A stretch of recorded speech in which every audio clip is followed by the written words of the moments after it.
Hey everyone, Jeff Smith here from HigherTrustMarketing.com and InfoMarketer'sZone.com.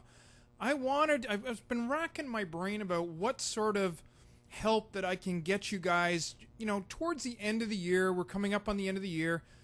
For some of you, it's been a really rough year. I mean, the economy's been tough.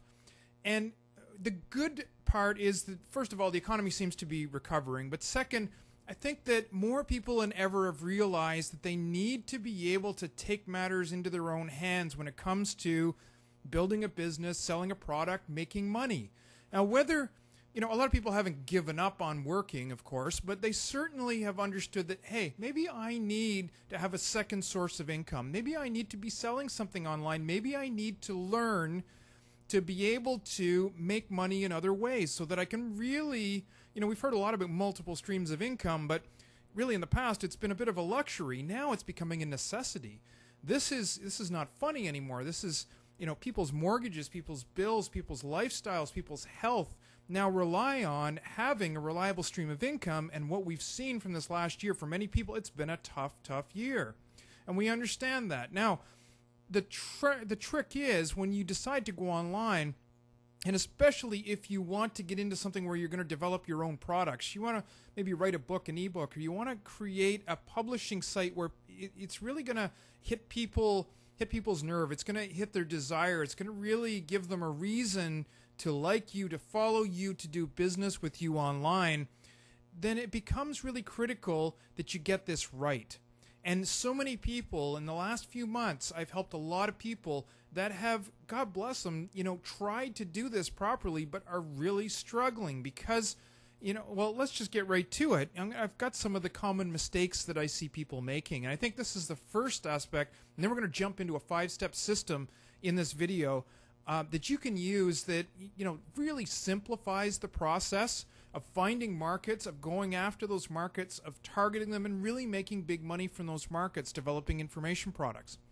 And so the most common mistakes when somebody first sets up a business online and they want to either sell someone else's ebooks or information products, they want to do some affiliate marketing, they want to monetize their site in some way, or indeed they want to create their own product. Well, the first mistake is that they tend to become really scared of competitive markets. So markets like weight loss or internet marketing, or markets that seem to have a lot of activity where you see a lot of products on the market, where you see a lot of websites. I'm sure this has crossed your mind. You see, there's maybe 400,000 or 500,000 results come back, or even 1 million results when you search on certain keywords. You have to ask yourself, and it's a very common thing to ask yourself, how am I going to compete in that marketplace? But the bottom line is we're going to tell you exactly how to do that a little bit later in this video. And the fact is there's a reason those markets are competitive. It's because that's where the money is. That's where the desire is. That's where the consumer motivation to buy things is. So you got to be there. So now, get out of that thinking of being afraid to go into competitive markets and start thinking, how can I compete? How can I be better than the people in those competitive markets? Because let's face it, 90% of the people in those competitive markets won't be around this time in a year or 2 years. They're not doing a very good job of serving that market. So all we need to do is be better at serving that market, and we're going to help you, understand how that's done. So the second big mistake is not understanding what really motivates your customers.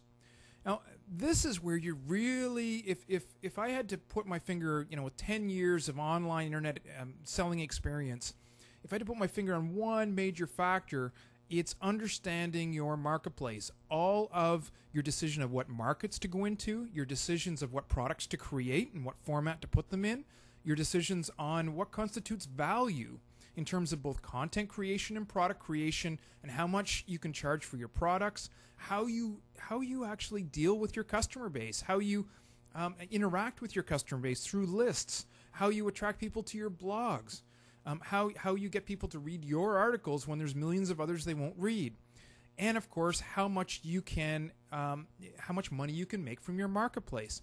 All of this depends heavily on understanding what really motivates your customers. Doesn't it make sense? If you have a better understanding of what that person's end desire is, what the conversation is that's going on inside their head, doesn't it make sense that you'll be able to do a better job at serving that market?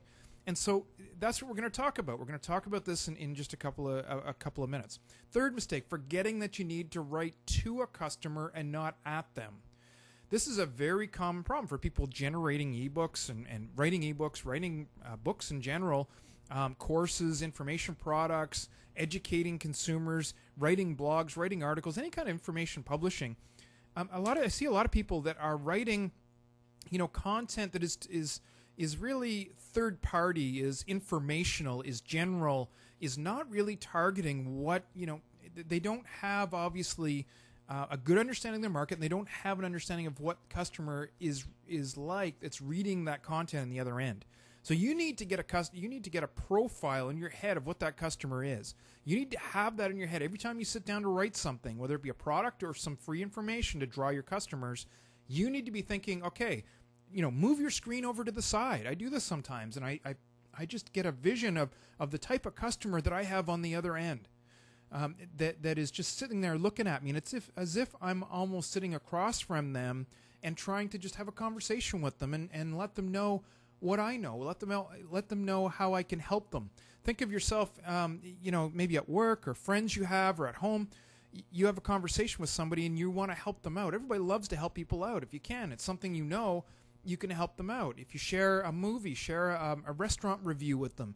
If you share an article you read in the paper. If you share something you watched on TV last night, that's the same sort of tone, the same kind of thinking that needs to go in when you develop content. Fourth big mistake, focusing on the desired outcome rather than just informing your audience.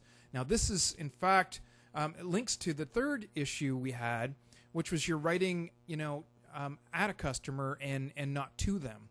And that is that you're not targeting, when you sit down and actually develop your product, you should have in mind, clearly focused, exactly where that person wants to be, why they buy your product, and what they expect it to deliver at the end. If it's a weight loss product, they expect to be able to, once they finish reading that course, to enter into a 2-week, 4-week program that can lose them 5 pounds or whatever the promise is.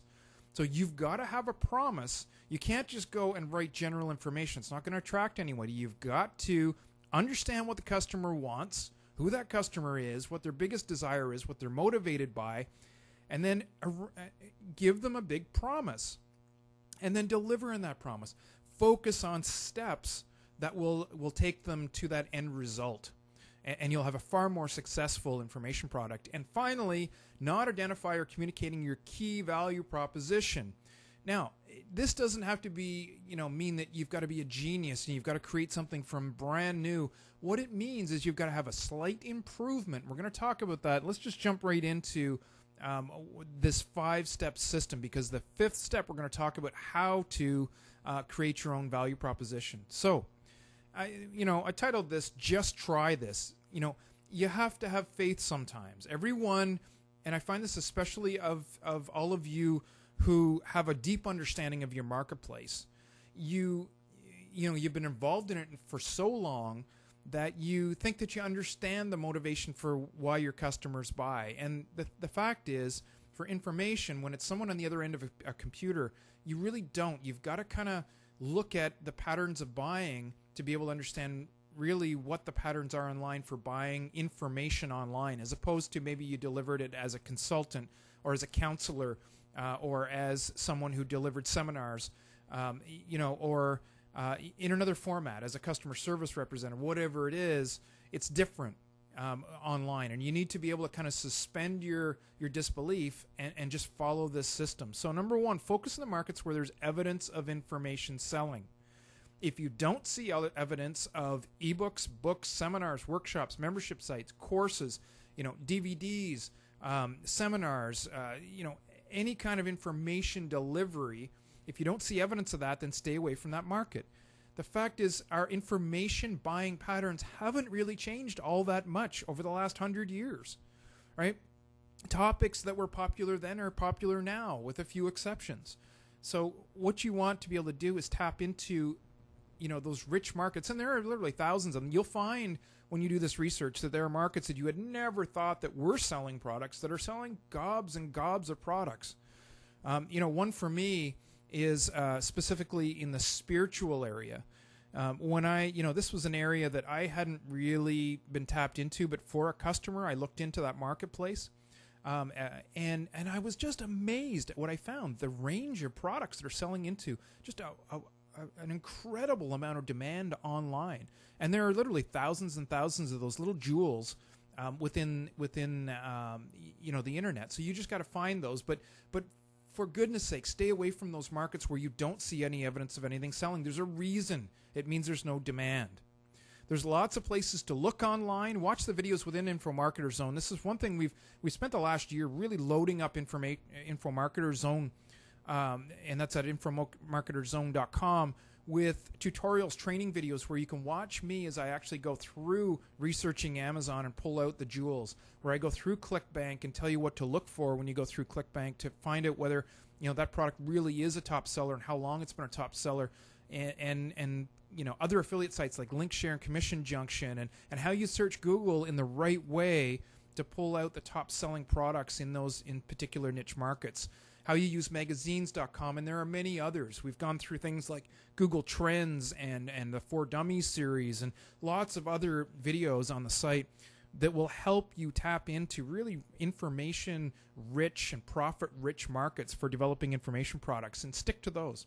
The second step is to narrow the list. So you should, through those techniques of finding patterns of information buying, come up with a list, reduce that list from, whatever it is, you might have 8 to 10 of them, down to 2 or 3.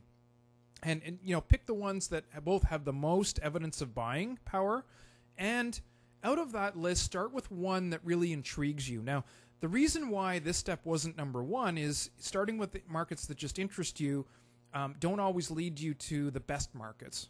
And so you want to start with the best markets in terms of their selling capability, information, demand, and then go back and actually say, okay, out of these 3, this one interests me the most. And I can see myself, spending some time developing the site, developing the product, doing a little bit of research to top up my existing knowledge, those sorts of things, so that you're interested enough to take it to right to the market launch phase. Make sure you have ample evidence that there are other products selling. So again, don't cheat. Don't go ahead and pick a market that you're interested in at the expense of really doubting whether there are products selling. Always, always, always fall back to markets where there are products selling. You can rarely go wrong with that. The issue that you have if you go into a product that's selling and you have no interest is that you may never complete the project because you just aren't interested enough to do it. But the fact is, your time will be better spent on a market where there's ample evidence of information selling, because as long as you get, you follow number 3 to 5 here that we're going to talk about, you will have a sellable product and you will make sales online. So number 3, scan the competition. So once you've gone through that exercise of narrowing your market down and you've picked your number 1 that you want to start with, scan the competition in that market to find your unique value proposition. Well, how do you do that? You start by picking at least 5 competitive products. Now, these could be books, these could be magazine articles, these could be courses, these could be ebooks on ClickBank, and it's up to you whether you want to go ahead and buy the product. Oftentimes I do that. These are usually $27 to $47 products. It's not a huge investment.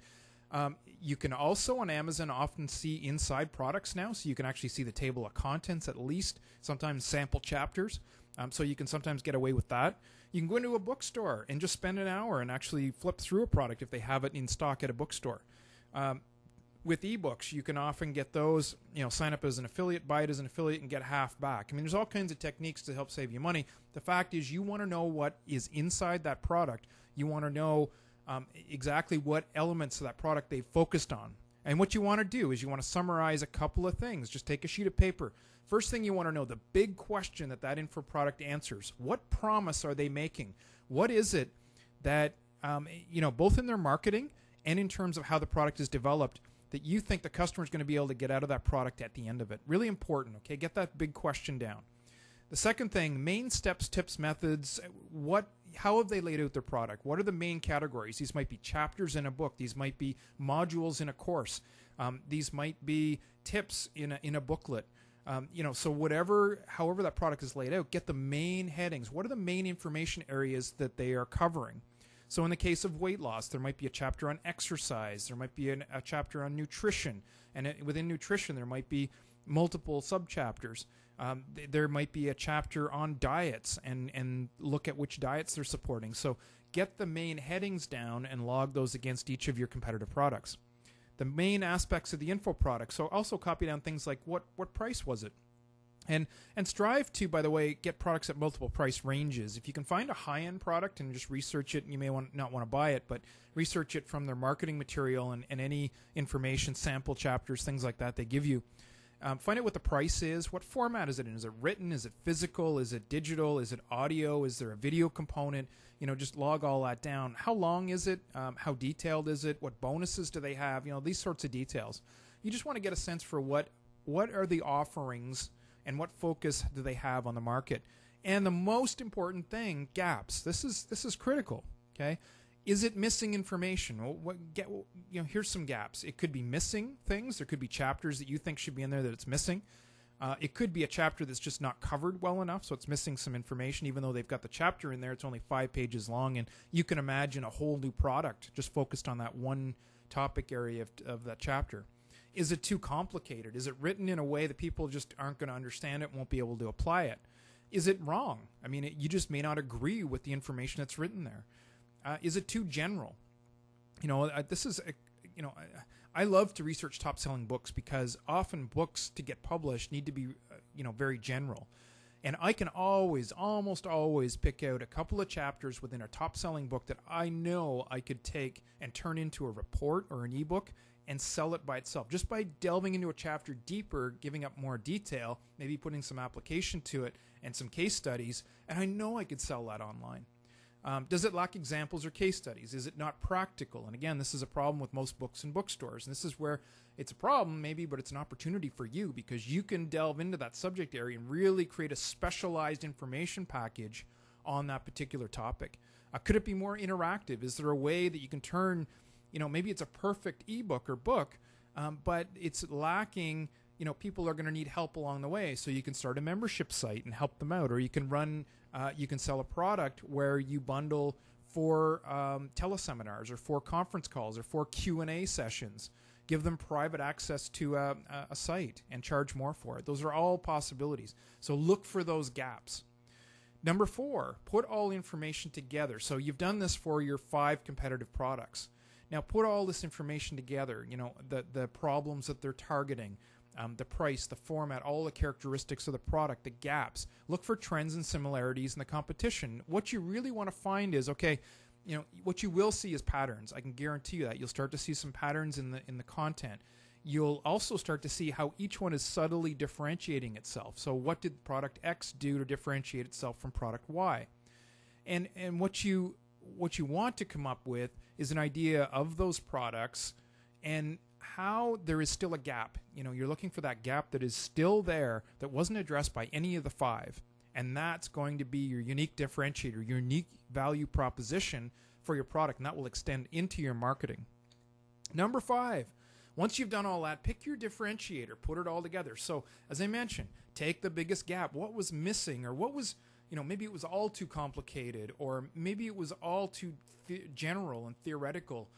Maybe it was just lacking multimedia teaching or tutorials. Maybe it was lacking support after it.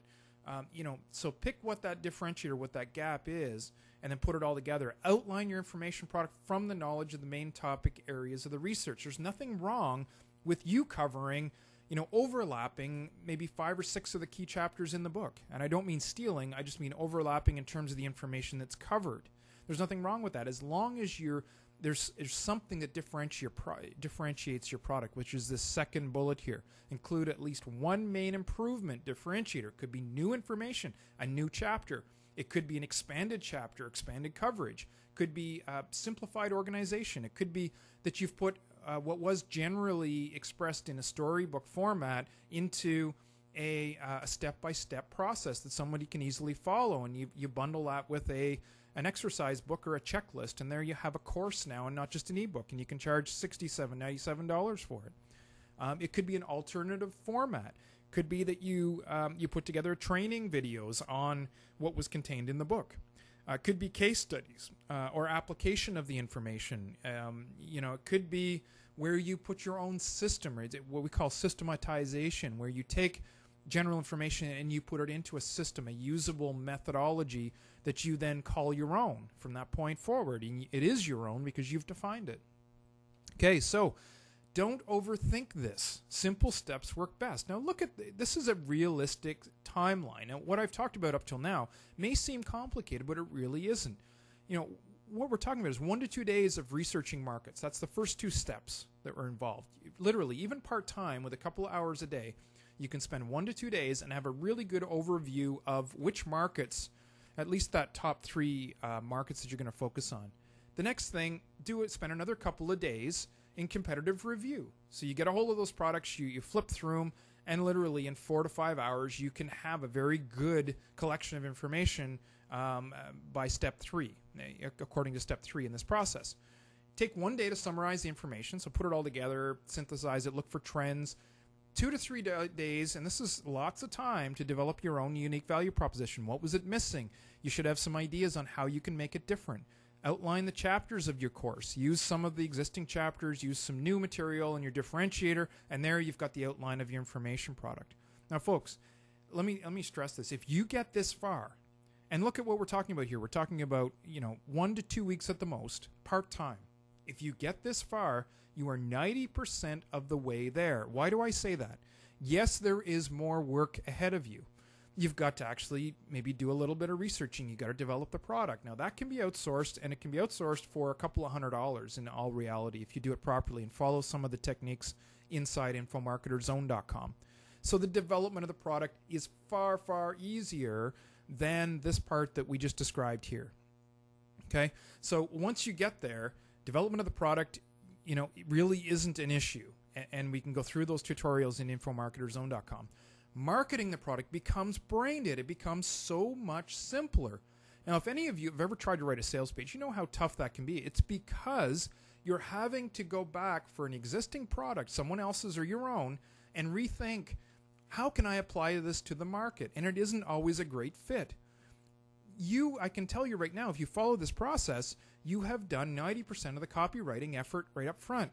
The hardest part of copywriting is understanding who your customer is, understanding what the value proposition, understanding what they want, understanding the gaps, understanding your unique differentiation, your unique value proposition. That is copywriting.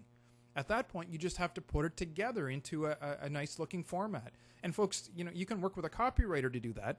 And what I would do is tend to put all that stuff into a really, terrible looking sales letter and then ask a copywriter for a review. You'll end up getting a copywriter to give you a review for an order of magnitude 10 times less than having them just start from scratch and write you a sales letter. So I hope that was helpful. This really is the key, this 5-step process if you want to launch your own information product business. And in fact, if you want to do any information publishing, and after all, we're all in the information publishing business, even if we're monetizing our blogs, our websites, our articles, in another way. We need to be able to understand our customer base, what motivates them, where the gaps are, so that we can offer them different information that will make them come back to our sites over and over. So I hope that was useful for you. If you have any questions, post them. If you're a member of InfoMarketer'sZone.com, we have the interactive mentorship forum. Post your questions there. Post your comments. We can do other videos like this if you need more assistance on these topics, okay? So, hoping you and your family a great end of 2009. I want to thank you for listening to this. I know it was a little long today, but I hope it was useful. This really is some of the most powerful information that can impact your business. We know firsthand this is what we've lived and breathed for the last 10 years, and I know this process right here, if you will just, take a step back if you need to, and just follow this process, you cannot go wrong. I've seen it happen. I've seen the mistakes made where it's very difficult to get it right if you don't follow this process. And I've certainly seen lives changed by someone who just, takes the 2 or 3 weeks and follows this process and releases the product. And the results can be incredible. What you will see, where you might have had to fight for 3 or 4 sales a month of one ebook, you will see hundreds and hundreds of sales coming in a month. You almost can't stop the flow of orders, and that's how powerful this system can be. So if you have any questions, post them at InfoMarketer'sZone.com. If you're not a member of our site, then get on it. It's a very inexpensive site. It's where we are dedicated to helping you build your information marketing and online internet businesses. We put our 10 years of experience to work and for you. And I hope this has been useful. We'll talk to you in the new year. Bye-bye for now.